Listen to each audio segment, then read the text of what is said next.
මම අද කරන්න යන්නේ ළමයිනේ නිව්ටන් නියම. නිව්ටන් නියම කියන්නේ යාන්ත්‍ර විද්‍යාව පාඩමේ හදවත වගේ. මේක තරම්ම වැදගත්. යාන්ත්‍ර විද්‍යාව විතරක් නෙවෙයි අනිත් පාඩම් වලත් මේ භෞතික විද්‍යාවේ ස්වභාවය හඳුනා ගන්න යාන්ත්‍ර විද්‍යාව පාඩම කියන එක ඉතාමත්ම වැදගත් වෙනවා. යාන්ත්‍ර විද්‍යාවේදී නිව්ටන් නියම තේරුම් ගත්තා නම් අනිත් පාඩම් කොටස් තේරුම් ගන්න එක තරම්ම අමාරු නෑ. නිව්ටන් නියම හරියටම තේරුම් ගත්ත කෙනාට මෙතනින් එහාට කිසිම බාධාවකින් තොරව පාඩම් මාලාවල යන්න පුළුවන්. ඒ නිසා නිව්ටන් නියම කරනකොට ඔයගොල්ලෝ මතක තියාගන්න ඕන මේකේ හරියට තේරුම් ගන්න. හරියට තේරුම් අරගෙන ඒ පිළිබඳ වැඩ කර ගන්න. මොකද අපේ තියෙන වැරදි අදහස්. ඒ අදහස් ගොඩක් දුරු කර ගන්න ඕන නිව්ටන් නියම කිරීම තුළින්. ඒ වගේම අපි මේකේ ගැටලු හදන ආකෘතිය, ගැටලුවක් දෙස බලන ආකෘතිය, මේ හුඟක් දේවල් වෙනස් කර ගන්න වෙනවා නිව්ටන් නියම කළාට පස්සේ. ඉතින් ඒ නිසා ඔයගොල්ලෝ නිව්ටන් නියම කරන් පස්සේ පාඩම හොඳට අහුම්කම් දෙන්න ඕන. අහුම්කම් දීලා ඊළඟට ඒ පිළිබඳව පාඩම තේරුම් ගන්න ඕන. ඒ වගේම ඒ ආශ්‍රිතව එන ගැටලු විසඳන්න ඕන. ගැටලු විශාල සංඛ්‍යාවක් තියෙන දසදහස් ගණනක් තියෙනවා. නමුත් ඒ ඔක්කොම විසඳලා අපිට විභාගයට යන්න බෑනේ. ඉතින් ඒ නිසා අපි බලන්න ඕන මේකේ ගැටලු විසඳීමේ ක්‍රමය කියන එක. ගැටලුවක් කොහොමද විසඳන්නේ? ගැටලුවකට කොහොමද එළඹෙන්නේ කියන කාරණය. ඉතින් දරුවනේ අපි පළමුවෙන්ම සාකච්ඡා කරනවා ස්කන්ධය පිළිබඳව. ස්කන්ධය කියලා කියන්නේ මොකක්ද කියන එක. වස්තුවක ස්කන්ධය කියලා කියන්නේ එහි අඩංගු පදාර්ථ ප්‍රමාණය. වස්තුවක පරිමාණය කියලා කියන්නේ මේක. පරිමාණය කියන්නේ එය අවකාශය තුල තැබීමට ගන්නා ඉඩ ප්‍රමාණය. ඊළඟට තව තියෙනවා දැන් මේ වස්තුව මේ පරිමාණ මේක මේ විදිහේ පරිමාණයක් අයින් කර ගන්න වස්තුවක පරිමාණ. තව තියෙනවා වස්තුවක ධාරිතාව කියලා එක. ධාරිතාව කියන්නේ ඒ වස්තුවට අල්ලන ප්‍රමාණය. ඒක භාජනයක් වගේ එකට අදාළ වෙනවා. ඒකේ ධාරිතාව කියන්නේ ඒක පුරවන්න පුළුවන් ප්‍රමාණය. දැන් බෝතලයක් ගත්තාම බෝතලයක පරිමාවක් තියෙනවා. පරිමාව කියලා කියන්නේ ඒ අවකාශයක තබන්න ගන්න ඉඩ ප්‍රමාණය කියන එක. ඊළඟට ධාරිතාව කියලා කියන්නේ ඒකට පුරවන්න පුළුවන් ප්‍රමාණය. දෙකේ වෙනසක් තියෙනවනේ. ඊළඟට පදාර්ථ ප්‍රමාණය කියන්නේ ඒක සෑදිලා තියෙන වීදුරු පරිමාව කියන්නේ තව එකක්. භාජනයේ වීදුරු පරිමාව කියන්නේ තව එකක්. භාජනයේ පරිමාවෙන් අඩු කළාම අපි ධාරිතාව කියන එක අපිට එනවා වීදුරු පරිමාව කියන එක. ඊළඟට පදාර්ථ ප්‍රමාණය කියන්නේ මොකද්ද? ඕනම වස්තුවක් පැදිලා තියෙන්නේ පරමාණු වලින්. පරමාණුක නෙස්ටියේ තියෙනවා ප්‍රෝටෝන සහ ඉලෙක්ට්‍රෝන. ඒ කක්ෂවල තියෙනවා ඉලෙක්ට්‍රෝන කාක්ෂිකවල මේ විදිහට ඉලෙක්ට්‍රෝන තියෙනවා. මේවා තේරෙන හිස් අවකාශය. සම්පූර්ණ හිස් අවකාශය. එතකොට මේ ප්‍රෝටෝන, නියුට්‍රෝන සහ ඉලෙක්ට්‍රෝන විතරයි අපි පදාංශ වලින් සලකන්නේ. ඒවා සම්පූර්ණ පදාර්ථ වලින් දෙදිලා තියෙනවා කියලා ගත්තම මෙන්න මේවයි ප්‍රමාණය තමයි පදාර්ථ ප්‍රමාණය කියන්නේ. එතකොට වස්තුවක් පරමාණුවක් ගත්තම වැඩියෙන්ම තියෙන හිස් අවකාශය. ඒ හිස් අවකාශය තුල මෙන්න මේ ඉලෙක්ට්‍රෝන, ප්‍රෝටෝන සහ නියුට්‍රෝන වල මුළු ප්‍රමාණය තමයි පදාර්ථ ප්‍රමාණය කියන්නේ. ඉතින් මේ වගේ පරමාණු වලින් තැදිලා තියෙන වස්තුවක් ගත්තත් ඒකේ පරමාණු විසිරලා තියෙන්නේ යම් කිසි දුරකින්. මේ විදිහේ දුරකින් විසිරලා තියෙන්නේ. මේ දුර මේකේ පරමාණුකාරය ගැන STR ගැන සැලකුවම පරමාණුකාරය ඉතා විශාලයි. ඒ වගේම වස්තුවේ මේ පරමාණු අතර දුර ගත්තම පරමාණුක අරය ගත්තම පරමාණුක අතර දුරත් ඉතා විශාලයි සාපේක්ෂව. ඉතින් ඒ අනුව ගත්තම වස්තුවක පරිමාණයයි පදාර්ථ ප්‍රමාණය අතර විශාල වෙනසක් තියෙනවා. ඊළඟට අපි ගත්තම අවස්ථිතිය කියලා එකක් ගන්නවා. අවස්ථිතිය කියලා කියන්නේ නිශ්චල වස්තුවක් අපිට චලිත කරන්න අමාරුවක් දක්වනවා. දැන් සෙනඟ පිරලා තියෙන බස් රථයක් අපි තල්ලු කරන්න පටන් ගත්තොත් අපිට 4-5 දෙනෙක් ඕන වෙනවා ඒක ආරම්භක චලිතයක් ගන්න. හැබැයි චලිත වෙන්න පටන් ගත්තට පස්සේ එක්කෙනෙකුට උනත් තල්ලු කරලා යන්න පුළුවන්. එතන යොදන්න ඕන බලය අඩු වෙනවා. ඒ වගේම චලිත වන වාහනයක් ගත්තම ඒක නතර කරන්නට වැඩි බලයක් ඕන වෙනවා. ඒ වගේම දැන් කාර් එකක් නිශ්චලව තියෙනවට වඩා බස් රථයක සෙනඟ පිරලා ඉන්න අවස්ථාවක ඒක චලිත කරන්න ආරම්භක වැඩි බලයක් ඕන. ආරම්භක වැඩි බලයක්. ඊට පස්සේ මොටර් සයිකලයක් උනත් තල්ලු කරනකොට අපි දන්නවා ඒකේ ආරම්භයේදී වැඩි බලයක් ඕන කියලා. චලිත වෙන්න පටන් ගත්තන් පස්සේ තව කුඩා බලයකින් චලිත කරන්න පුළුවන්. ඒ වගේම චලිත වන වස්තුවක් ගත්තත් විශාල බලයක් ඕන වෙනව නතර කරන්න. ස්කන්ධය වැඩි වෙනකොට දැන් තමයි යෙදී යුතු බලයක් වැඩි වෙන්නේ. ඒ වගේම අපි දන්නවා බස් එකක් එකවරම බ්‍රේක් ගැහුවම අපි ඉස්සරහට වෙනවා. බස් එකේ චලිත නවත්තන්න ප්‍රෝධක මගින් බලය යොදනවා. නමුත් අපි බස් රථය ගත්තම ඇතුලේ ඉන්න මිනිස්සු මත කිසිම බලයක් දෙන්නේ නැහැ. ඇතුලේ මිනිස්සු මත බලයක් දෙන්නේ නැත්නම් එතකොට ඒ අය තවදුරටත් චලිතය පවත්වා ගන්නවා. ඒ වගේම නවත්තලා තියෙන බස් රථයක් එක්වරම පිකප් කරනකොට තොරණය කරනකොට බස් රථයේ තුල ඉන්න මිනිස්සු බස් රථයේ තුල පිටුපසට වීසි වෙනවා. හේතුව තමයි බස් රථයේ චලිතය ආරම්භන බලයක් එන්ජිමේ යොදනවා. මිනිසුන්ට බලයක් නැහැ. මිනිස්සු ගත්තම පිටුපසට වීසි වෙනවා. ඒ වගේ ගත්තම මෙන්න මේකට කියනවා අපි රේඛීය චලිතයට දක්වන අවස්ථිතිය කියලා. රේඛීය චලිතයට දක්වන අවස්ථිතිය අපි ස්කන්ධය වැඩි වෙනකොට වැඩි වෙනවා. ස්කන්ධය අඩු නම් රේඛීය චලිතයට දක්වන අවස්ථිතිය අඩුයි. ඒ වගේම ස්කන්ධය වැඩි නම් රේඛීය චලිතයට දක්වන අවස්ථිතිය වැඩි වෙනවා. රේඛීය චලිතයට දක්වන අවස්ථිතියේ මිනුමක් හැටියට අපි ස්කන්ධය යොදා ගන්නවා. ඊළඟට ගුරුත්වාකර්ෂණ ස්කන්ධය කියන එක. යම් වස්තුවක් මත මේ වගේ දුන්නක් ගත්තා මේක මත ගුරුත්වාකර්ෂණ බලයක් කියනවා. මේ බලය සහ තව වස්තුවක් ගත්තම ඒ මත ගුරුත්වාකර්ෂණ බලයක් ක්‍රියාත්මක වෙනවා. මෙතන ගත්තම කිලෝග්‍රෑම් එකක් ගත්තොත් නිව්ටන් 10ක බලයක් ක්‍රියාත්මක වෙනවා. නිව්ටන් 10ක් ක්‍රියාත්මක කළොත් මේකෙත් නිව්ටන් 10යි. යම් ස්ථානයකදී වස්තුන් දෙකක් මත ගුරුත්වාකර්ෂණ බල සමාන නම් එම ස්ථානයේ ඒ වස්තුන් දෙකේ ස්කන්ධ සමාන වෙනවා. ඊළඟට මේකේදී ගත්තම මේකේ නිව්ටන් 10ක් වගේ දෙගුණයකට අදාළ ගුරුත්වාකර්ෂණ බලයක් නම් ඉන්නේ අපි කියනවා කිලෝග්‍රෑම් 2යි කියලා.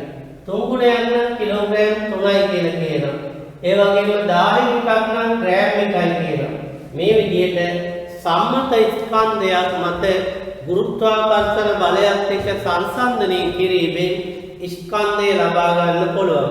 මෙන්න මේකට අපි කියනවා ගුරුත්වාකර්ෂණ ස්කන්ධය කියලා. හැබැයි මේකේ තියෙන භාවිතයේදී ගත්තම ගුරුත්වාකර්ෂණේ නොමැති තැනක භාවිතා කරන්න බෑ. ස්කන්ධය නැතේ කියන එක නෙමෙයි එතනින් කියන්නේ. ගුරුත්වාකර්ෂණ බලය නැතේ කියන එක. ස්කන්ධය හැමම තියෙන ස්කන්ධේ කොතනදවත් වෙනස් වෙන්නේ නැහැ. ඊළඟට අපි ගත්තම දුනුතර ආදියක් ක්‍රමාංකණය කරලා තියෙන්නේ එක එක බාර යොදලා ඒ බාරයට අනුරූපව. එතකොට ජීවෙනස් වුණු ගාම මොකද වෙන්නේ? මේකේ ගුරුත්වාකර්ෂණ බලය වෙනස් වෙනවා. ගුරුත්වාකර්ෂණ බලය වෙනස් වෙනකොට දුන්න ඇදෙන ප්‍රමාණය වෙනස් වෙනවා. ඒ නිසා මේකේ දුනුතර ආදියකින් ලබා දෙන පාඨාංකය වැරදි වෙනවා. හැබැයි බාහුව දෙකේ තුලාවල ගත්තා මේ විදිහට තියෙන්නේ නේද? මේ ආකාරයෙන් මේ පැත්තයි බැලන්ස් කරලා තියෙන්නේ. එතකොට මේ පැත්තට කිලෝ ස්කන්ධ පඩි දැම්මම පස්සේ මේ පැත්තට ස්කන්ධ දැම්මම පස්සේ G කියන එක දෙපැත්තටම බලපානවා. මේක MG නම් මේකත් MG වෙන්න ඕන. එතකොට බාහුව දෙකේ තුලාවල ඒක බලපෑමක් වෙන්නේ ගුරුත්වාකර්ෂණය වෙනස් වුණයි කියලා ස්කන්ධය වෙනස් වෙන්නේ නැහැ. හැබැයි මේකෙදී වෙනස් පාඨාංක දෙන්නේ නැහැ. හැබැයි ගුරුත්වාකර්ෂණය නොමැති වුණොත් මේ පැත්තට කොතරම් විශාල ස්කන්ධයක් දැම්මත් එහා පැත්තට ඒ පැත්ත පහළ යන්නේ නැහැ, මේ පැත්ත ඉහළ යන්නේත් නැහැ. ගුරුත්වාකර්ෂණ බලය නොමැති නම්. ඒ වගේම ගුරුත්වාකර්ෂණය නොමැති තත්ත්වයක් ඇති වෙනවා. ගුරුත්වා රාමුවක් ගත්තම ගුරුත්වජ ත්වරණයෙන් පහළට නම් එන්නේ මේ වගේ g ත්වරණයෙන් පහළට එනකොට වස්තුවක් ගත්තම මේකේ ඇතුලේ දුරතරාදියක් තිබුණොත් මේ විදිහට මේක g ත්වරණයෙන් පහළට එනවා නම් මේක කොයිතරම් විශාල ස්කන්ධයක් දැම්මත් මේකේ පාටාවක් ඇද්දෙන්නේ නැහැ. ඒ වගේම චන්ද්‍රිකාවක් ඇතුලේ චන්ද්‍රිකාව ගුරුත්වය යටතේ චලිත වන වස්තුවක්. ඒක එකම බලය ගුරුත්වාකර්ෂණ බලය. ඒ නිසා චන්ද්‍රිකාවක් ඇතුලේ ගත්තම මේ තුලාවෙන් කියන්නේ ගුරුත්වාකර්ෂණ තුලා භාවිත කරන්න බෑ. ඊළඟට අපි කියනවා අවස්ථිතික ස්කන්ධය. වස්තුන්ගේ අවස්ථිතින් සංසන්දනය කිරීමෙන් අපට ස්කන්ධය ලබා ගන්න පුළුවන්. මේ සඳහා භාවිත කරන මේ ස්කන්ධයට අපි කියනවා අවස්ථිතික ස්කන්ධය කියලා. අවස්ථිතික ස්කන්ධය කියන එක ලබා ගන්න අවස්ථිතික තුලා භාවිත කරනවා. මේ සඳහා පාවිච්චි කරන එකක් තමයි තිරස්ස දෝලනය වන ට්‍රොලියක්. දුන්නකට සම්බන්ධ කරලා ට්‍රොලියක් දෝලනය කළාම මේකේ තියෙන ස්කන්ධය මත රඳා පවතින දෝලන ආවර්ත කාලය. ඉතින් මේකේ ස්කන්ධයත් එක්ක දෝලන කාලයේ වර්ගයේ සාමාන්‍ය ප්‍රස්ථාරගත කරන්නේ ප්‍රස්ථාරගත කළා ප්‍රස්ථාරයෙන් අපිට පුළුවන් එතකොට මේ පැත්තේ t වර්ග නම් මේ පැත්තේ ප්‍රස්ථාරගත කළාම ගන්නා ස්කන්ධය යොදලා අපි ප්‍රස්ථාරයක් හදනවා. ප්‍රස්ථාරයක් ඇද්දාම අපිට ඒකේ මේ වගේ සරල රේඛාවක්. ඊළඟට අපි නොදන්නා ස්කන්ධයක් යොදලා t1 වර්ගයේ නම් මේකේ ඊට අනුරූප ස්කන්ධය මේ විදිහට m1 කියන එකට යොද ගන්න පුළුවන්. අපි මේ වගේ කොඩියට දාන්නා ස්කන්ධය යොදලා අපි ඉස්සෙල්ලාම ආවර්ත කාලය වරින් සාමාන්‍ය දෝලන 25කට විතර කාලය කරලා එක දෝලනයකට කාලය සටහන් කරගන්නවා. එක දෝලනයකට කාලය සටහන් කරගෙන ඉම්මිදිරියේ t වර්ග ප්‍රස්ථාරගත කරනවා. ප්‍රස්ථාරය ගත්තම ඊට පස්සේ සරල රේඛාවක් එන්නේ ඊළඟට t1 නොදන්නා ස්කන්ධයක් යොදලා දෝලනය කරනවා. ඊට අදාළ ආවර්ත කාලයේ t1 නම් t1 වර්ගයට අනුරූප ස්කන්ධය මේකෙන් කියව ගන්න පුළුවන්. තව තියෙනවා අපක්ඛ යන්ත්‍රය කියලා උපකරණයක්. ඒකේ තියෙන්නේ මේ වගේ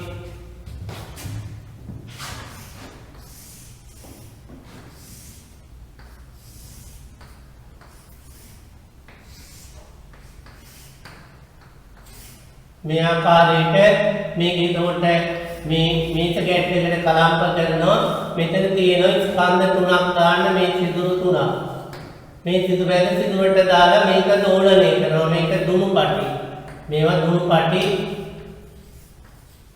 මේක දුණු පටි. දුණු පටි දෙක සම්බන්ධ කරලා මේකේ පැත්තට දෝලනය කළාම මේක දෝලනය වෙනවා. එක ස්කන්ධයක් මෙතෙන්ට දැම්මම මේකේ දෝලන කාලය ගන්න පුළුවන්. ඊට පස්සේ ස්කන්ධ දෙකක් දාලා දෝලන කාලය ගන්න පුළුවන්. ස්කන්ධ තුනම දාලා දෝලනය කළාම දෝලන කාලයේ වර්ගයේ ඉදිරියේ m ප්‍රස්ථාරගත කරලා අපිට ප්‍රස්ථාරයේ පුළුවන් ක්‍රමාන්ත පරිමාණය හැටියට භාවිත කරන්න. ඊළඟට කියනවා අපිට අවස්ථිතික ස්කන්ධය. ඒකට ඒ ආකාරයට ස්කන්ධය ලබා ගත්තම ඒකට අපි කියනවා අවස්ථිතික ස්කන්ධය කියලා. යම් ස්ථානයකදී ගුරුත්වාකර්ෂණ ස්කන්ධයත් අවස්ථිත ස්කන්ධයත් සමාන වෙනවා. ඊළඟට අපි ගත්තම ගම්‍යතාව කියන වස්තුවක ගම්‍යතාව හඳුන්වන්නේ ස්කන්ධය වැඩි කිරීම ප්‍රවේගය කියලා. ස්කන්ධය තුල කිරීම ප්‍රවේගය කියන එක. P සමානයි mv කියන එක. ඒකක වෙන්නේ කිලෝග්‍රෑම් මීටර් තත්පරයට කියන එක. දිශාව දෛශිකයක් මේක. මේ දෛශිකයේ දිශාව හැම විටම ගමන් කරන දිශාව නැත්තම් ප්‍රවේගයේ දිශාව වෙනවා.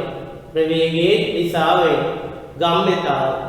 දැන් අපි ස්කන්ධයක් ගත්තම රේඛී චලිතයට දක්වන අවස්ථිතියේ මිනුම හැටියට අපි ගත්තේ ස්කන්ධය.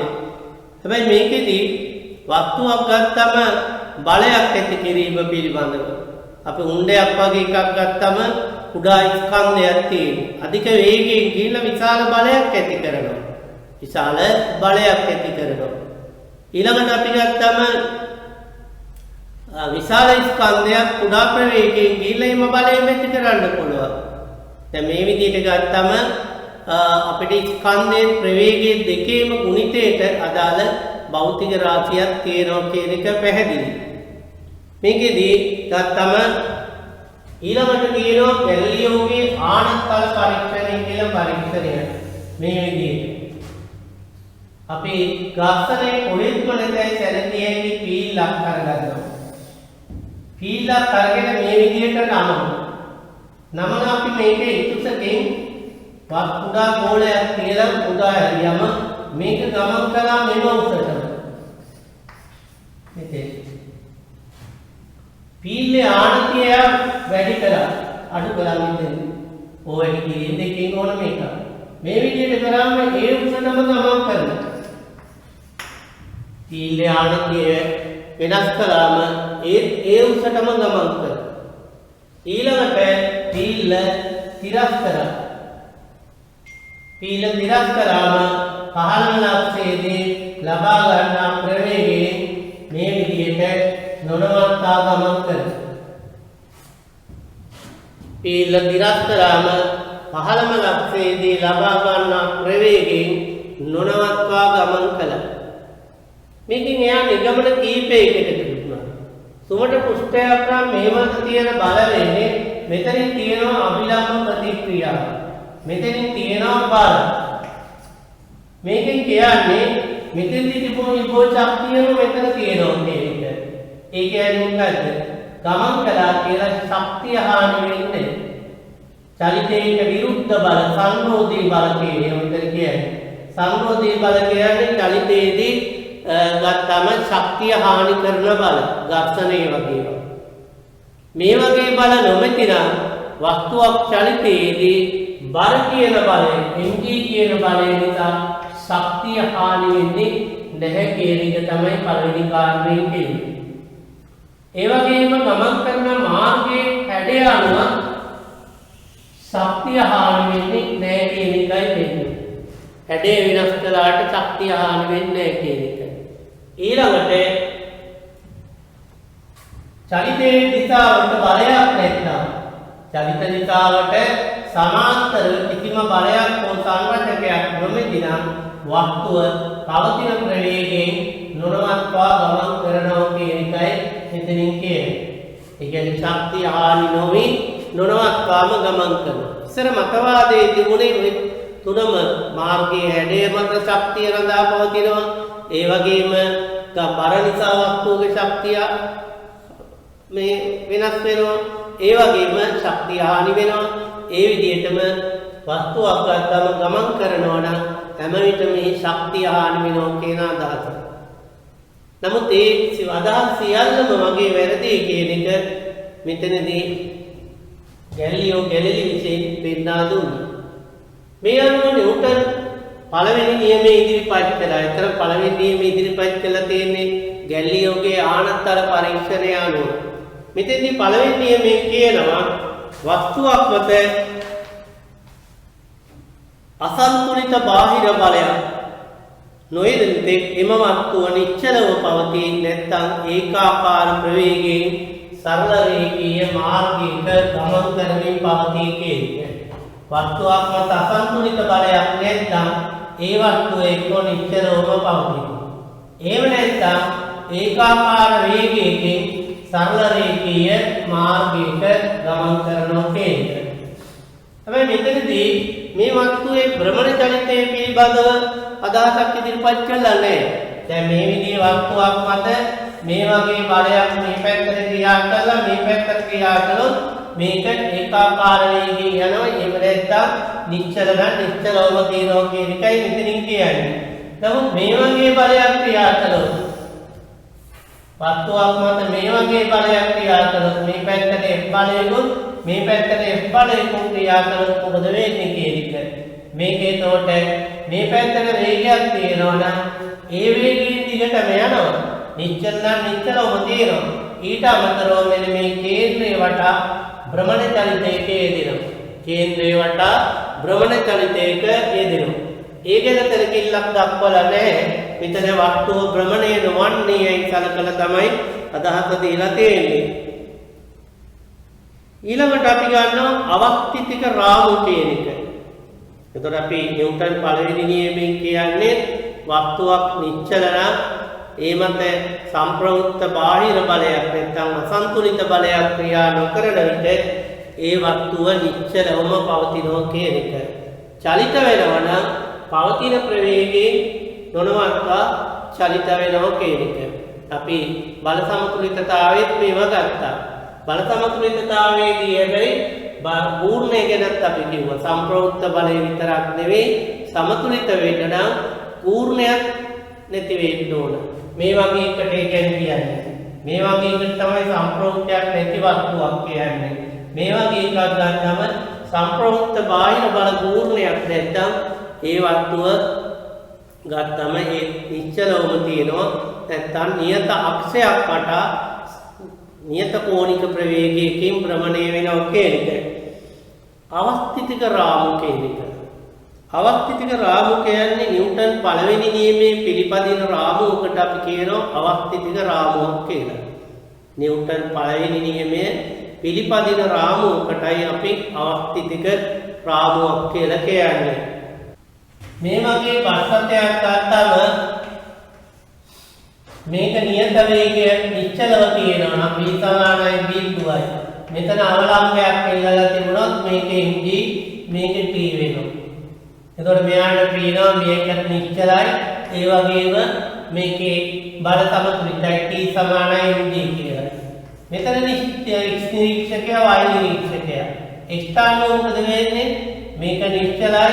ඒ වගේම ගත්තම බල සමතුලිතයි කියන්නේ. y අනුව මේ අවලම්බයේ නිශ්චලයි බල සමතුලිතයි t සමානයි mg වෙනවා. ඒ කියන්නේ නිව්ටන් පළවෙනි නියමයේ පිළිපදින. දැන් මේවා බස්සතේ ඇතුලේ මේ විදියට ගත්තොත් මෙයා v නියත වේගයේ කියනවා. v නියත වෙනකොට ඒත් අවලම්බයේ නිශ්චලයි. mg තියෙනවා t තියෙනවා. මෙතන මිනිසෙක් හිටියොත් එයාට පේන්නේ Taman නිශ්චලව ඉන්නාසේ යම් චලිතවන රාමුවක් තුල ඉන්න පුද්ගලයෙකුට ඒ චලිතවන රාමුවේ චලිතේ පේන්නේ නැහැ. ඒ නිසා මෙයාට මේක නිශ්චලයි. ඒ වගේම මේකේ t සමානයි mg කියලා පේනවා. දැන් මෙතන ඉන්න පුද්ගලයෙකුට මොකද වෙන්නේ? y ට මෙයා ඒකාකාර වේගයෙන් ගමන් කරනවා. හැබැයි ඒ t සමානයි mg කියලා පේනවා. මෙයාට අනුව නිව්ටන් පළවෙනි නියමයේ පිළිපදිනවා. දැන් මෙයා ත්වරණයකින් ගමන් කළොත් මොකද වෙන්නේ? අවලම්බය. ත්වරණයකින් ගමන් කළොත් අවලම්බය මේ විදිහටයි තියෙන්නේ. මෙයා ඒ ත්වරණයකින් යනවා නම් මේක තියෙන්නේ මේ විදිහට. මේ විදිහට තියෙනවා නම් මේ ආකාරයෙන් මේකේ ගත්තම මෙයාට අනුව මෙයා ගත්තම මේ බල දෙකේ සම්ප්‍රවෘත්තය මේ පැත්තට එනවා. නමුත් අවලම්බයේ නිශ්චල. එයාට මේ අවලම්බය නිශ්චලව තියෙනවා. නමුත් මේ බල දෙකේ සම්ප්‍රවෘත්තයක් මේ දිශාවට ආයතොයි. ඒ නිසා මේකෙදි ගත්තම මේ බල දෙකේ සම්ප්‍රවෘත්තය මේ දිශාවට සම්ප්‍රවෘත්තයක් තියෙනවා. වස්තුව නිශ්චලව පේනවා. ඒ කියන්නේ මොකද්ද? මෙයාට අනුව සම්ප්‍රවෘත්තයක් තියෙනවා. නමුත් නිශ්චලයි. ඒ කියන්නේ නිව්ටන් පළවෙනි නියමයේ පිළිපදින්නේ කියන්නේ. y අනුව මොකද වෙන්නේ? y අනුව ගත්තම මෙයාට මේ ත්වරණය මෙයා දකින්න. සම්ප්‍රවෘත්ත බලයක් දකින්න. එතකොට y අනුව ගත්තම අවලම්බය ගත්තම නිව්ටන් නියම පිළිපදිනවා කියන එකයි කියන්නේ. මන්දනේ වුණොත් වෙන්නේ මේ ආකාරයට. මන්දනේ නම් මේ ආකාරයට වෙන්නේ. මේ අවලම්බය ගත්තාම මේ විදිහට ඉස්සරහට යනවා. මෙයා ඉනේ ත්වරණයකින් යනවා මේක t මේක mg වෙනවා. මෙතන ඉන්න නිරීක්ෂකයාට පේනවා අවලම්බයේ නිශ්චලයි මේ පැත්තට සම්ප්‍රවෘත්ත බලයක් තියෙනවා. නමුත් ඒකට අනුව නිව්ටන් නියම පිළිපදින්නේ නැහැ. y අනුව ගත්තම වයිටානෝ ගත්තම සම්ප්‍රවුත්ත බලයක් චලිත දිශාවට විරුද්ධ පැත්තට තියෙනවා. ඊළඟට මෙයා මන්දණයකින් චලිත වෙනවා. මේ දෙකම දකිනවා. වයිටානුව අවලම්බය නිව්ටන් නියම පිළිපදිනවා කියන එක. ඊළඟට මේ වගේ ගත්තාම මේ වගේ භ්‍රමණ වේදිකාවක් ගත්තාම මේ ආකාරයට මෙයා මේ පැත්තට කෝණික ප්‍රවේගයෙන් භ්‍රමණය වෙනකොට වෙන්නේ මෙන්න මේ ආලම්බය මේ වගේ වෘත්තාකාර පතයක යනවා. ඉතින් මේකේ ගත්තම බලගත්තොත් මේ පැත්තට එන්නේ මේක කී. මෙයාට පේන්නේ මේක නිශ්චලව තියෙනවා වගේ. මෙයාට පේන්නේ මෙයා නිශ්චලව තියෙනවා වගේ. හැබැයි සම්ප්‍රවුත්ත බලයක් කේන්ද්‍රයේ දෙසට තියෙනවා. මෙතන ඉන්න නිරීක්ෂකයාට අනුව මෙයා වෘත්තාකාර පතයක යනවා. කේන්ද්‍රයේ දෙසට සම්ප්‍රවුත්ත බලයක් තියෙනවා. ඒ කියන්නේ උඩ වෘත්තාකාර පතයක ගමන් කරන වස්තුවකට කේන්ද්‍රයේ දෙසට සම්ප්‍රවුත්ත බලයක් තිබේ යුතුයි. ඒ බලය අපි ගත්තම කේන්ද්‍රාභිසාරී බලය කියන්නේ ඒ බලය. එතකොට මේක අනුව y අනුව ගත්තම නිව්ටන් නියම පිළිපදිනවා x අනුව පිළිපදින්නේ. මෙන්න මේ අනුව අපිට කියත හැකි ගත්තම ආවර්තිතික රාමුවක් පිටියට ගන්න පුළුවන් නිශ්චල පද්ධතියක්. ඊළඟට ගන්න පුළුවන් ඒකාකාර ප්‍රවේගයෙන් සරල රේඛීය මාර්ගයක ගමන් කරන වස්තු පද්ධතියක් කියන එක. මෙන්න මේ පද්ධති තුල ඉන්න නිරීක්ෂණ විතරයි නිව්ටන් නියම වලට වළංගු වෙන්නේ. එතකොට අපි ගත්තම නිව්ටන් නියම සත්‍යයට නම් අපි ගන්නා මිනුම් අවස්ථිතික රාමුවක් තුලදී ගන්නා මිනුම් වෙන්න ඕන. අවස්ථිතික රාමුවක් තුල සිට ගන්නා මිනුම් වෙන්න ඕන. මේ විදිහට අපිට ගොඩක් ඒවා ගත්ත එකේ දැන් දුරුතර ආදීකින් මේ රාමුවක් ඇතුලේ ඉඳලා තිබුණත් වස්තුවක් මේක.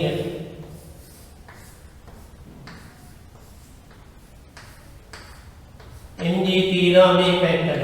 මේකේ දුරුතර ආදී පාඨාංකේ තියෙනවා. මේකේ ඇතුලේ නිරීක්ෂකයෙක් හිටියොත් මෙයා ගත්තම නිශ්චල නම් T සමානයි MG වෙනවා.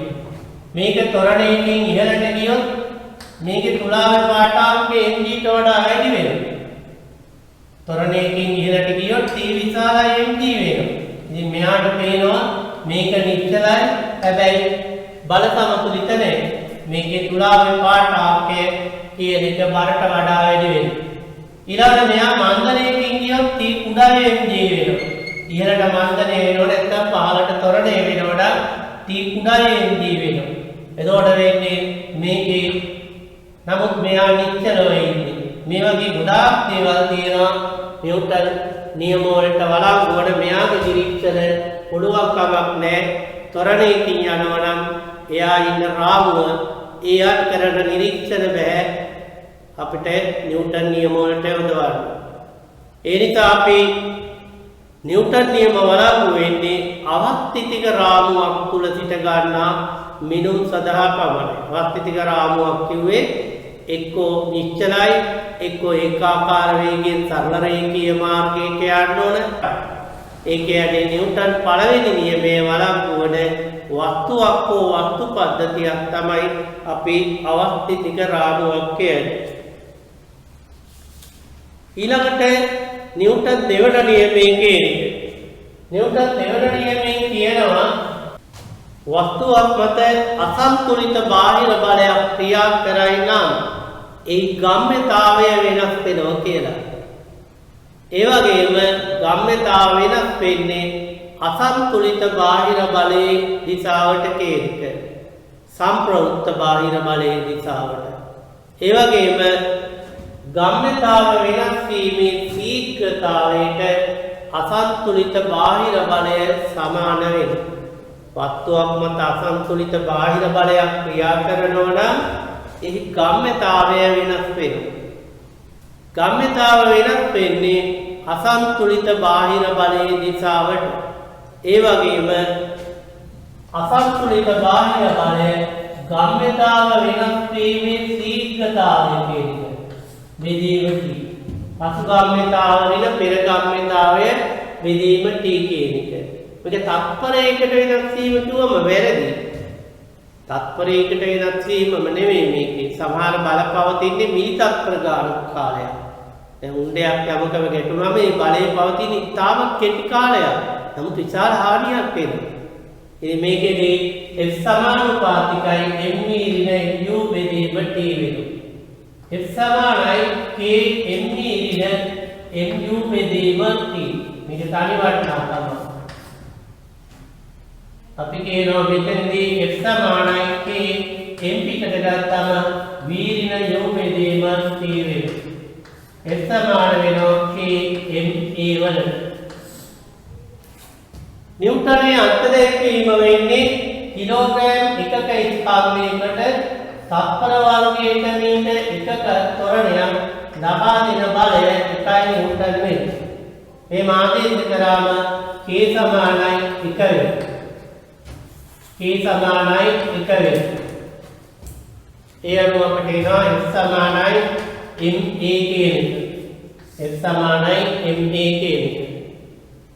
එතකොට මේ නිව්ටන් නියම වල ප්‍රභේද කීපයක් තියෙනවා. එකක් තමයි F සමානයි m ඍණ mu බෙදීම t කියන එක. හැබැයි මතක තියාගන්න ඕන වෙනත් ඒක ක්‍රමයක් ගත්තොත් k ට අගයක් තියෙනවා. F සමානයි ma කියන්නේ බලය නිව්ටන් වලින් ස්කන්ධේ කිලෝග්‍රෑම් වලින් ත්වරණය තත්පර වර්ගයට මීටර වලින් ගත්තොත් විතරයි k එක වෙන්නේ. නැත්නම් වෙනත් ඒකක වලින් ගන්න විට k ට අගයක් තියෙනවා. ඒක මතක තියාගන්න ඕන. ඊළඟට F සමානයි m ඍණ mu බෙදීම t. F සමානයි dme බෙදීම dt. dt නම් කුඩා කාලයකදී කුඩා ගම්මතාවයක සම්පූර්ණ dme කියලා ඒ කාලය තුල බලය අසත්තුලිත බලය වෙන්නේ ගම්මතාවය වෙනස් වීමේ ශීඝ්‍රතාවයට කියන එක. තව එකක් ගත හැකි F සමානයි m බෙදීම t වරක් v ඍණ u කියන එක. තත්පරයකට ගැටෙන ද්‍රව්‍ය ස්කන්ධයේ ගම්මතාවය වෙනස් වීම කියන එක. තත්පරයකට ගැටෙන ද්‍රව්‍ය ස්කන්ධය අපි ජල පහරක් බිත්තියට ඇල්ලුවම බිත්තිය මත ගැටිලා එක්ක පල්ලෙහාට ලිප්ස් එක කරන වෙන දිශාවකට යනවා. නැත්නම් අපි වැලි ටිකක් උඩ ඉඳලා අතහැරියාම වැලි ක්‍රමයෙන් පොළොව මත ඇති කරන බලය. පොළොව මත ඇති කරන බලය වෙන්නේ තත්පරයකට ගැටෙන ද්‍රව්‍ය ස්කන්ධය වැඩි කිරීම එහි ප්‍රවේගය වෙනස් වීම කියන එක. ඊළඟට අපි ගත්තම F සමානයි ma කියන එක.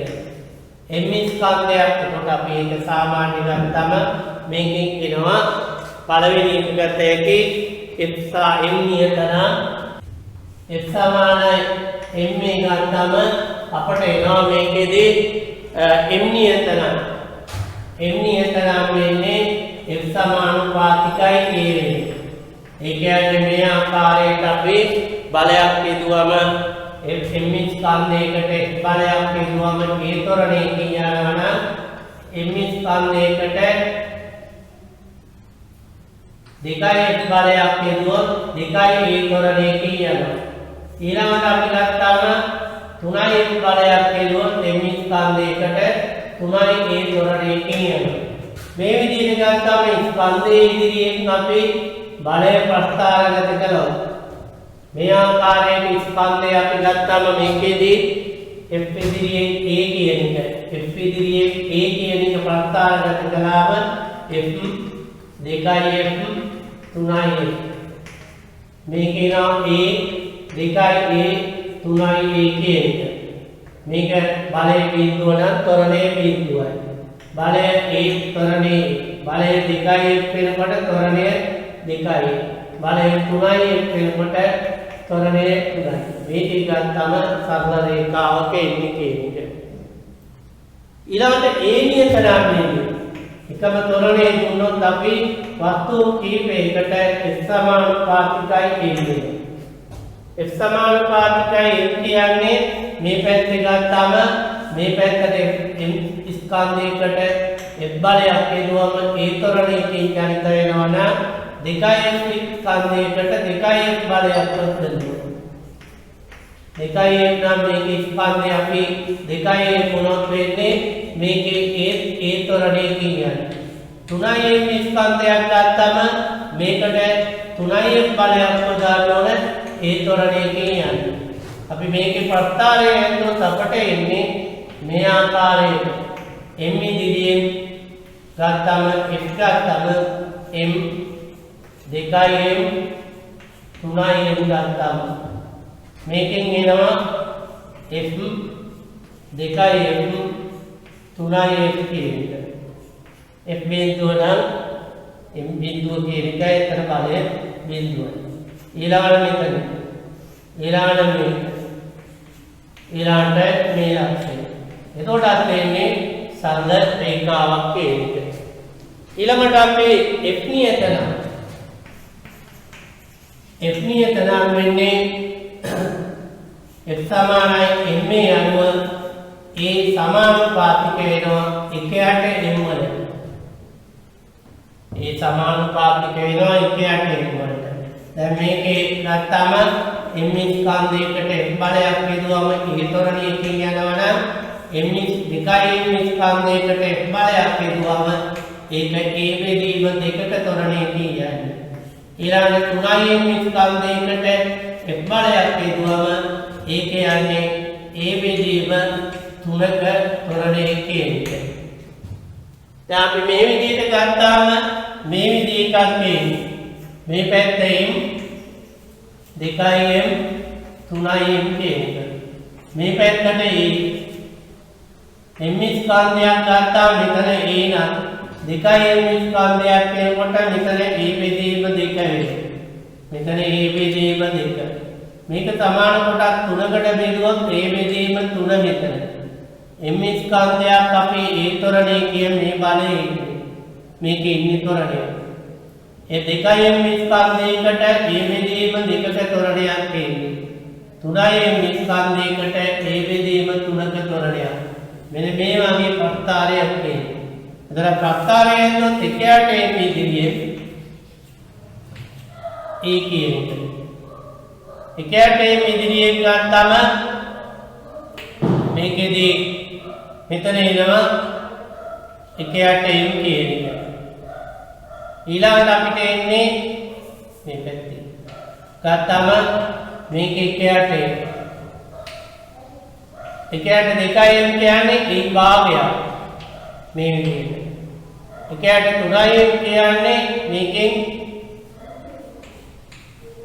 3න් එකක්. මේ තුනෙන් 3න් එකක්. දැන් මේ විදිහට ගත්තාම මෙතන a බෙදීම 3යි. මෙතන ගත්තාම මේ විදිහේ a මැද කියන්නේ මෙතන a බෙදීම 2. දැන් අපි 1ට m සඳහා තරණේ එන්නේ a. 1ට 2m සඳහා තරණේ a බෙදීම 2ක් වෙනවා. මෙන්න මේ ලක්ෂය.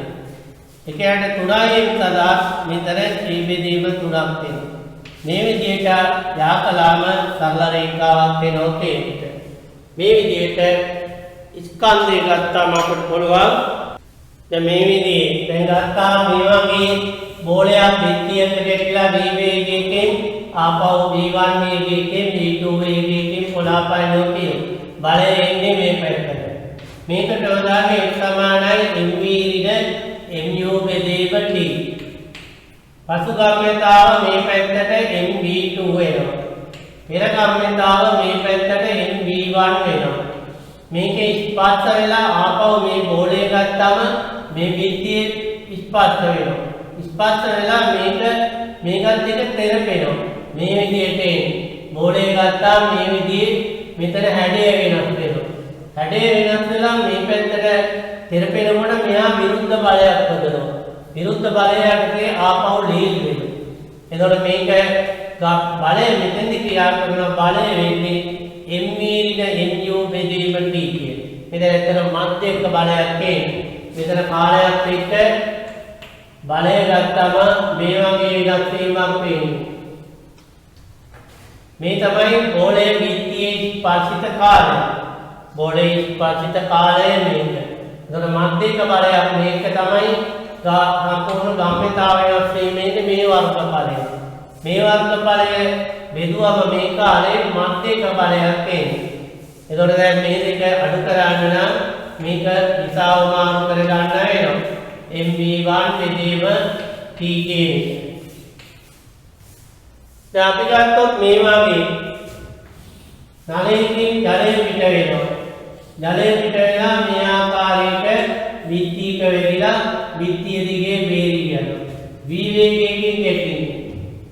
අපි ගත්තම x සමානයි මේකට යොදන්නේ m බෙදීම t වරක් පීරිදෙනු.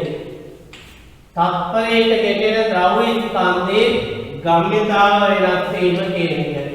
m බෙදීම t පසු ගම්‍යතාව බිඳුවයි පෙර ගම්‍යතාව වේගය. m බෙදීම t v කියන එක මේ පැත්තට එන්නේ. ඒ තත්පරයට පිටවන ද්‍රව පරිමාව කියන එක ඒවා අපිට සාකච්ඡා කරන්න පුළුවන්. මේ වගේ වට අපි ගත්තම ගම්‍යතාව වෙනස් වීමේ ශීඝ්‍රතාව කියන එක බලය වශයෙන් හඳුන්වන්නේ. ඊළඟට අපිට නිව්ටන් තුන්වෙනි නියමය දක්වනවා. නිව්ටන් තුන්වෙනි නියමයෙන් කියන්නේ නිව්ටන් තුන්වෙනි නියමයෙන් කියනවා සෑම ක්‍රියාවකටම සමාන හා ප්‍රතිවිරුද්ධ ප්‍රතික්‍රියාවක් පවතිනවා කියලා. මේ සාමාන්‍ය විශ්ව නීතියක් හැටියට ඉදිරිපත් කළ තියෙන්නේ. සෑම ක්‍රියාවකටම සමාන හා ප්‍රතිවිරුද්ධ ප්‍රතික්‍රියාවක් පවතිනවා කියන එක. මේක කියන්නේ සෑම විටම බල යුගල් වශයෙන් තියෙන්නේ කියන එක. ක්‍රියාව හා ප්‍රතික්‍රියාව වශයෙන්. දැන් අපි ගත්තම මේ බල යුගලේ ලාක්ෂණික තියෙනවා.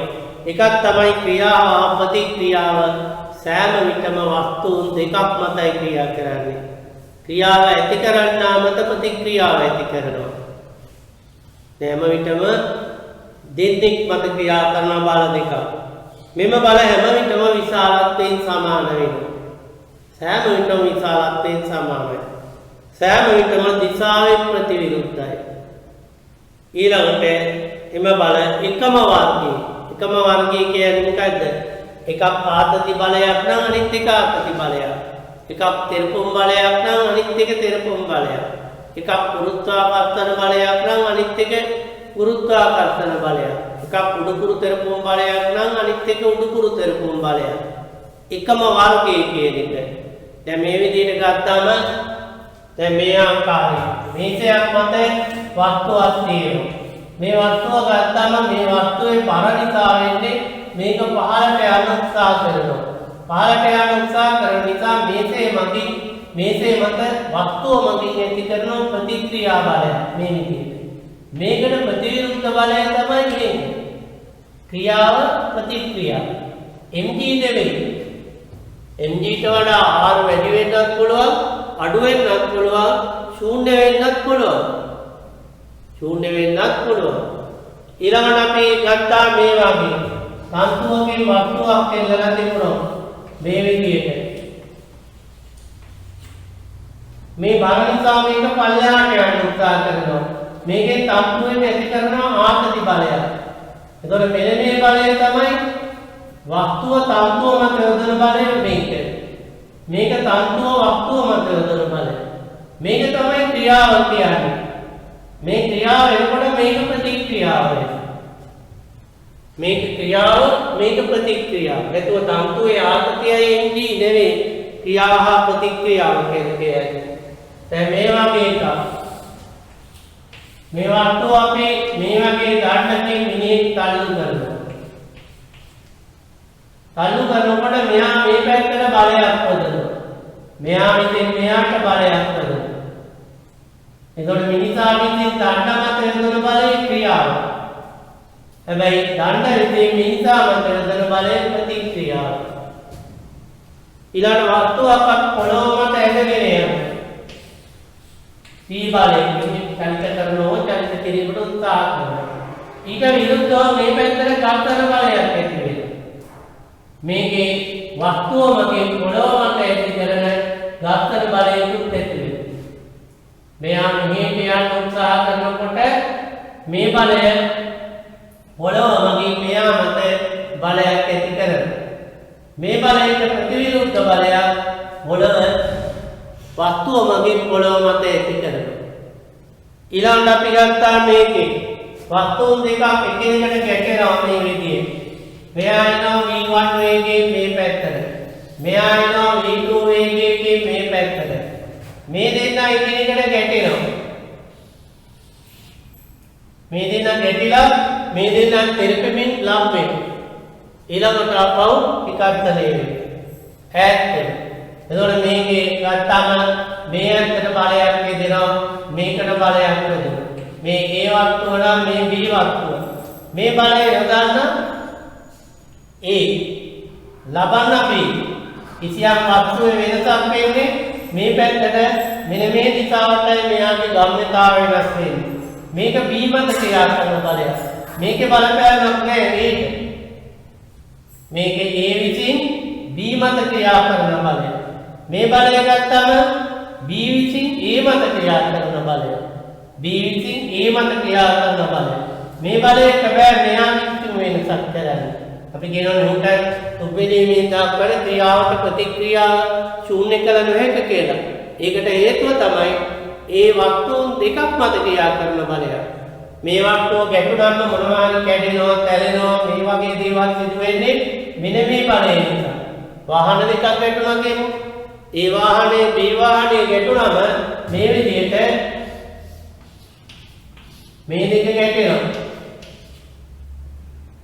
මෙයාගේ යම්කිසි හානියක් වෙන්නේ මෙන්න මේ බලය නිසා. A විසින් B මත ඇති කරන බලය නිසා.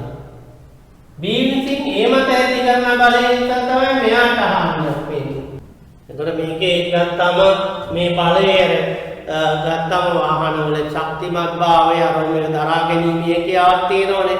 ඒ දරා ගැනීමේ කියා වැඩි වාහනයට හානිය අඩුයි.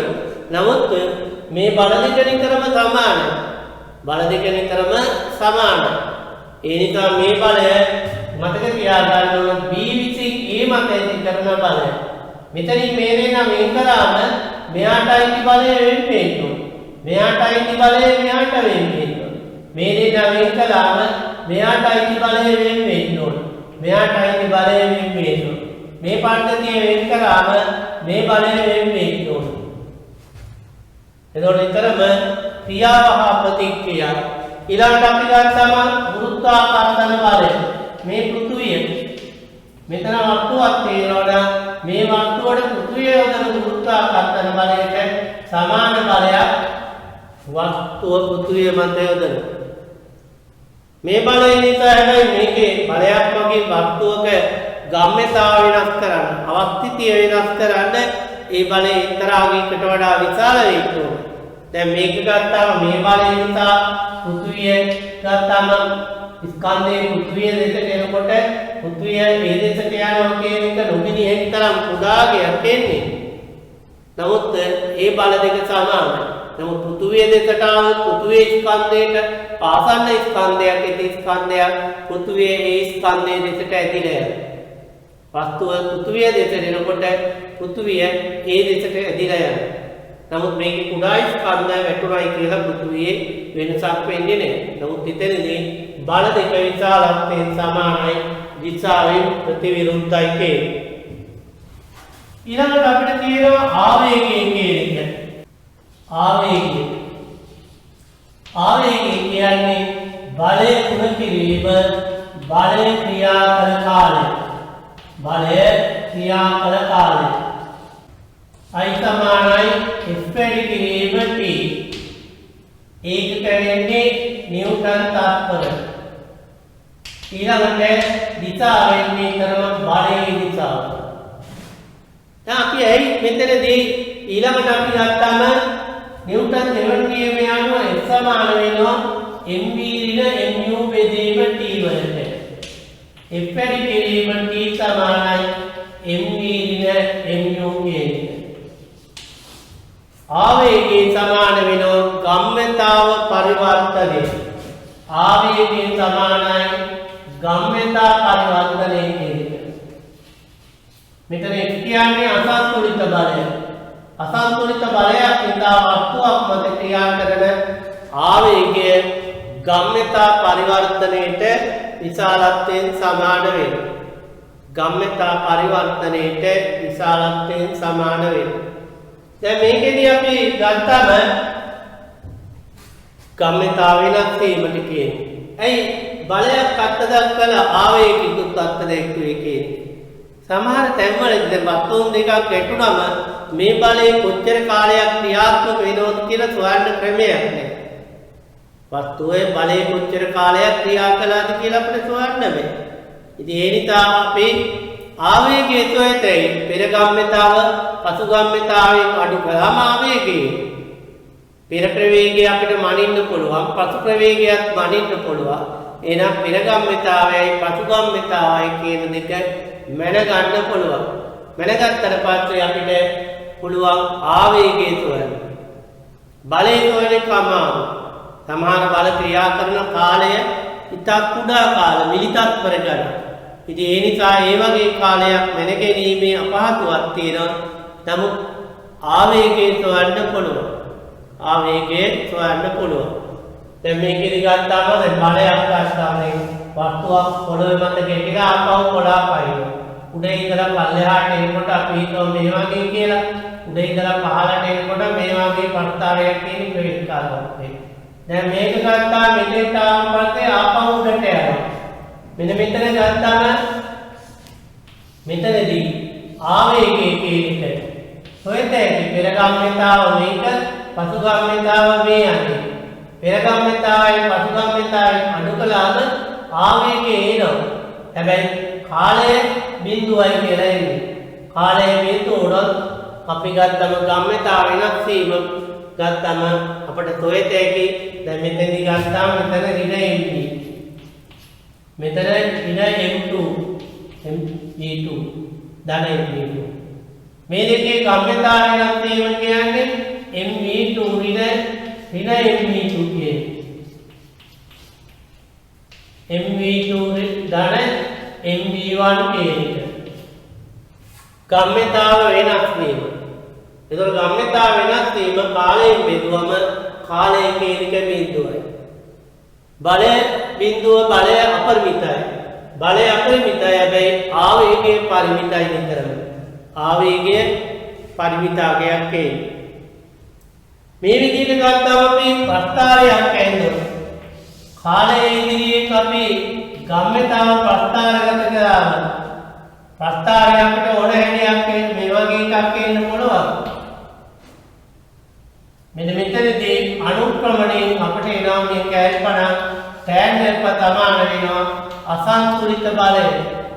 කාලයේ ඉදිරියේ ගම්මිතාව ප්‍රස්තාරගත කරාම වස්තුවක මෙන්න මෙතන ඕනම නක්ෂයක අනුක්‍රමණයෙන් අසන්තුලිත බාහිර බලය එනවා.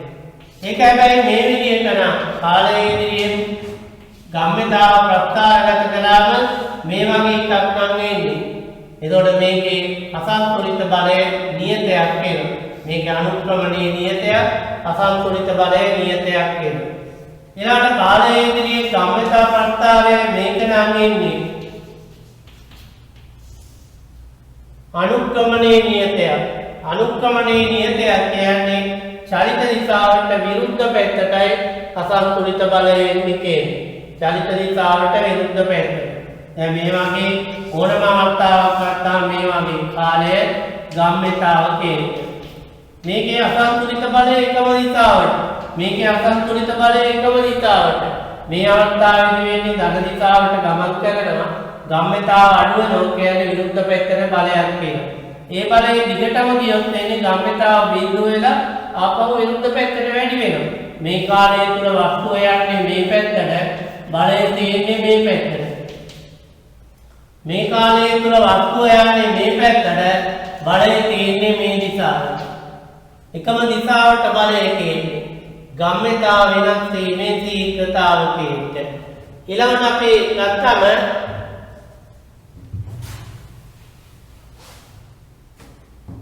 මේ වගේ ගත්තොත් කාලයේ ගම්මිතාව ගත්තම mv ගත්තොත් මේ වගේ ප්‍රස්තාරයක් නම් එන්නේ මේකේ.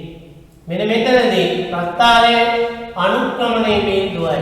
අනුක්‍රමණයේ බිඳුව කියන්නේ අසන්තුලිත බලයේ බිඳුවයි.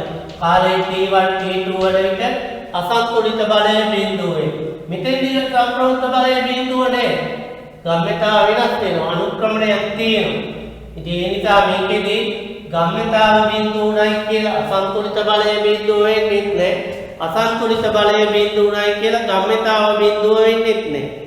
ඒකාකාර වේගයෙන් යනවා නම් ගම්‍යතාවක් තියෙනවා. ගම්‍යතාවක් තියෙනවා සම්ප්‍රවුත්ත බලය බිඳුවයි කියන එකකින් කියන්නේ. ගම්‍යතාව බිඳුව වුණාට අසන්තුලිත බලය බිඳුව වෙන්නේ නැහැ. මෙතෙන්දී ගම්‍යතාව බිඳුවයි. නමුත් අසන්තුලිත බලය ශූන්‍ය වෙන්නේ නැහැ. හැබැයි මෙතෙන්දී ගත්තම දැන් මේ වගේ එකක් ගත්තම ගම්‍යතාවයට අගයක් තියෙනවා. නමුත් අසන්තුලිත බලය බිඳුවයි. දැන් මේ වගේ ප්‍රස්ථාරයක් නම් කාලයේ ගම්‍යතාව ප්‍රස්ථාරය මේ වගේ එකක්. ගම්‍යතාව අගයක් තියෙනවා. අසන්තුලිත බලය බිඳුව වෙනවා. නියත වේගයෙන් යනවා නම් ගම්‍යතාව වෙනස් වෙන්නේ අසන්තුලිත බලය බිඳුව වෙනවා. කාලයේ ඉදිරියෙන් බලය කියන්නේ කාලයේ ඉදිරියෙන් බලය ප්‍රස්ථාරගත කළොත් ප්‍රස්ථාරය ගත්තා මේ වගේ ප්‍රස්ථාරයක් නම් එන්නේ මෙන්න මේ වර්ගඵලයෙන් එන්නේ මොකද්ද? f වැඩි කිරීම t කියන එක. මේක සමානයි m විදිහට mu කියන එක. වර්ගඵලයෙන් ලැබෙන ගම්‍යතාව වෙනස් වීමේ ශීඝ්‍රතාව. මෙතන දෛශිකාන්තරයක් තියෙන්නේ. දෛශිකාන්තරයක් නම් තියෙන්නේ වර්ගඵලයෙන් ලැබෙන්නත් උන vgi කියන. කාලය අනුව ගම්‍යතාව ප්‍රස්ථාරයක් ගත්තම මේ විදිහේ මෙන්න මේ වර්ගඵලය දාන මේ වර්ගඵලයේ විල මේකෙන් ලැබෙන්නේ මේ කාලය තුල ගම්‍යතාව වෙනස් වීම. මෙන්න මේ කාලය එක දානාකේ මේ කාලය තුල ගම්‍යතාව වෙනස් වීම මේ වර්ගඵලයෙන් ලැබෙන්නේ. එතකොට මේ වර්ගඵල දෙකේ එකතුවෙන් ලැබෙන්නේ ගම්‍යතාව වෙනස් වීමේ vgi කියන එක. ගම්‍යතාව වෙනස් වීමේ vgi කියන්නේ ආවේගය කියන එක. ආවේගය කියන්නේ මෙන්න මේ වර්ගඵල දෙකේ එකතුව කියන එක. මේ වර්ගඵල දෙකේ එකතුව සමාන වෙනවා අපිට වස්තුවේ මෙන්න මේ සම්පූර්ණ කාලය තුල ගම්‍යතාව වෙනස් වීම නැත්නම් ආවේගය කියන එක.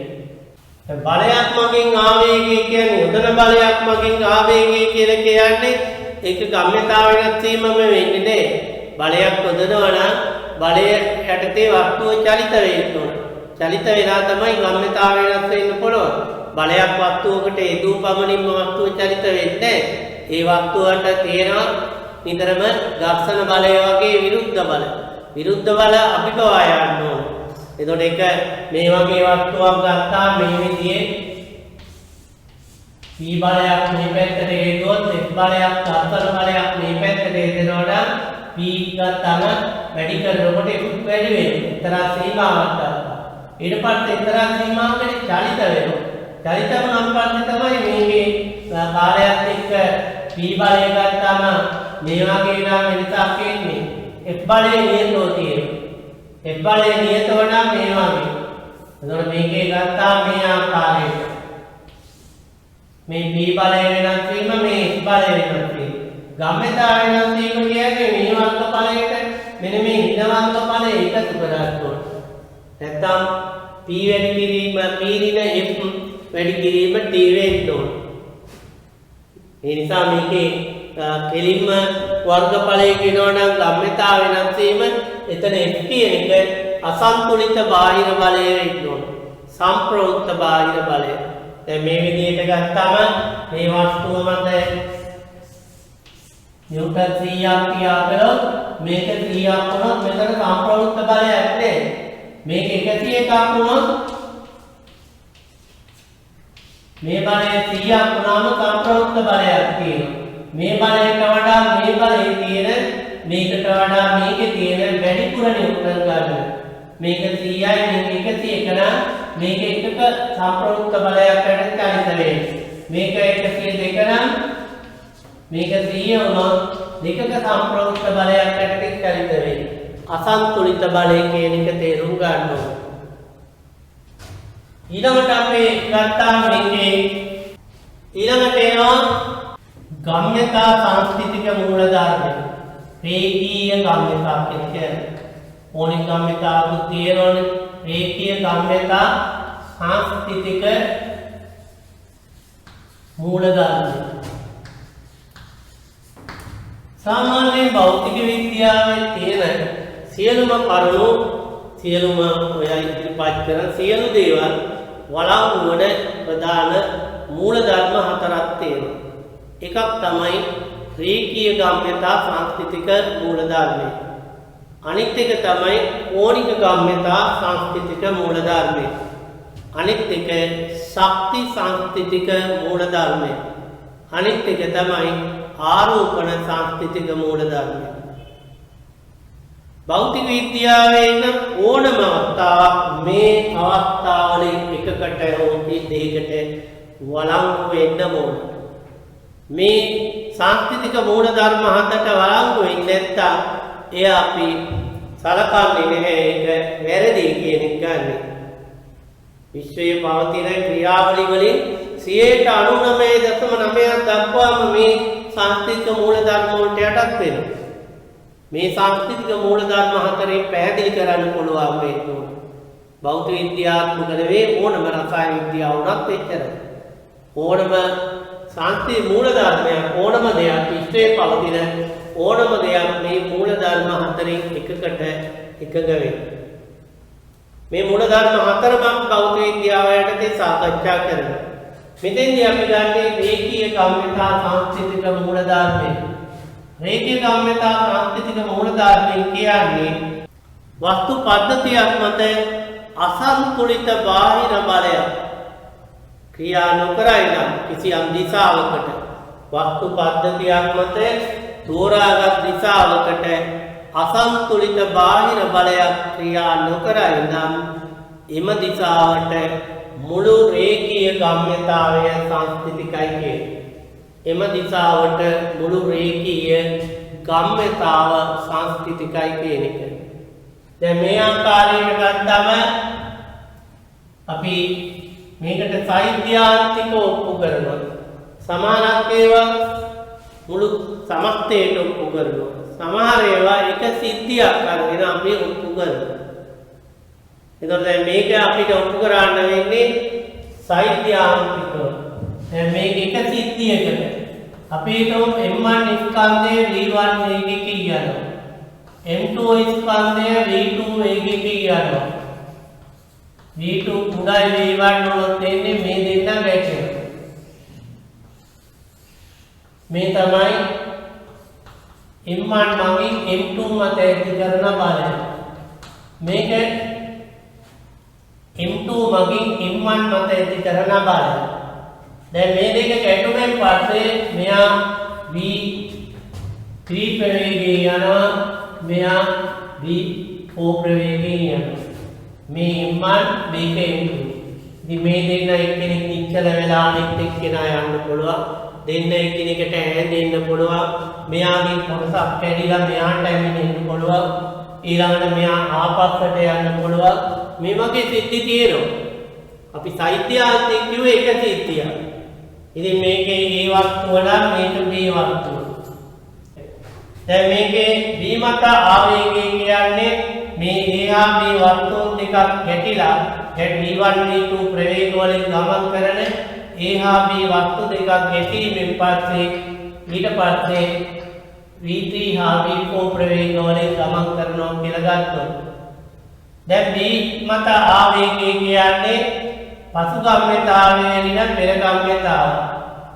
M2 V3 එන M2 V2 වෙනවා.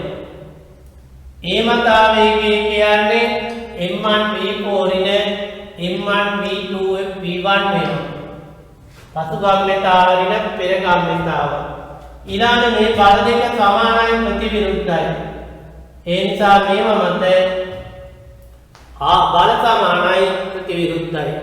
ඒ කියන්නේ ආවේග සමානයි, කාලයක් සමාන නිසා ආවේග සමානයි ප්‍රතිවිරුද්ධයි.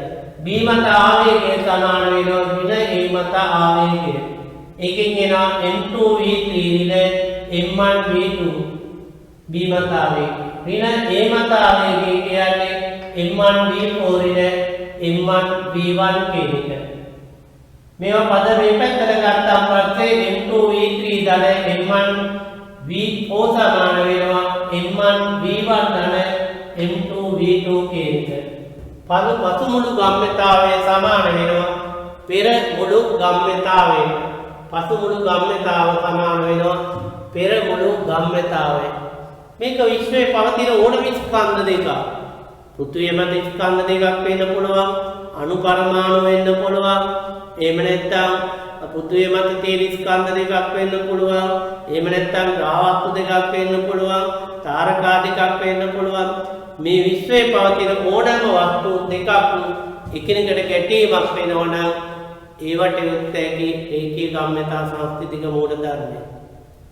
හැබැයි මේකෙදී ගත්තම දෙකේ වෙන වෙනම ගම්‍යතා වෙනස් වෙනවා. වෙන වෙනම ගම්‍යතා වෙනස් වෙනවා. හැබැයි පද්ධතියේ ගම්‍යතා වෙනස් වෙන්නේ නැහැ. පද්ධතියේ මුළු ගම්‍යතාවය වෙනස් වෙන්නේ. මේක උදාහරණයක් ගැටුමකට මොහොතකට පෙර සහ ගැටුමකට මොහොතකට පසු. එහෙම නැත්නම් දැන් අපි වස්තුවක් ගත්තාම ගැටිලා දැන් මැටි කුලියක් පිටියක ගැටුණොත් නිශ්චල වෙනවනේ එතනක. නිශ්චල උනම් පස්සේ නෙමෙයි. ඒක මොහොතකට පෙර ගම්‍යතාවයි පිටියත් එක්ක මුළු පසු ගම්‍යතාව. පෘථුවිය ගන්න. ඕනම ගැටුමකට පෘථුවියේ ඕනම වස්තුවක් ගැටුණොත් ගම්‍යතාව නාස්තිතිකයි. නමුත් මේකේ බල සමානයි. බල සමාන වාට පෘථුවිය ඊටා විශාල ස්කන්ධයක් වෙනවා. පෘථුවිය ඊටා විශාල ස්කන්ධයක් වුණාම එහි ප්‍රවේගය වෙනස් වීම ඊටා කුඩා වෙනවා. මේ වගේ පෘථුවියට අපි ස්කන්ධයක් ගැටුණොත් මේ ආකාරයේ මේ මත බලයක් එනවා, මේ මත බලයක් එනවා. මේකේ ගම්‍යතාව වෙනස් වීමම තමයි පෘථුවියේ ගම්‍යතාව වෙනස් වීම. හැබැයි පෘථුවියේ ස්කන්ධය ඊටා විශාල නිසා ප්‍රවේගය වෙනස් වීම නොසලකේ තරම් කුඩා වෙනවා. නොසලකේ තරම් කුඩා වෙනවා. ඕනම වස්තුවක් ගත්තම ඕනම ගැටුමකට පෙර ගම්‍යතාව පසු ගම්‍යතාවයට සමාන විය යුතුමයි. සමාන විය යුතුමයි. ක්‍රියා කරන බල සමාන විය යුතුයි. ප්‍රතිවිරුද්ධ විය යුතුයි. ගම්‍යතාව වෙනස් වීම වස්තුන් දෙකේ සමාන විය යුතුයි. ගම්‍යතාව වෙනස් වීම සමාන වුණාට ඒවා ප්‍රතිවිරුද්ධ නිසා ඔස්සේ ක්‍රියා කරන්නේ කියන්නේ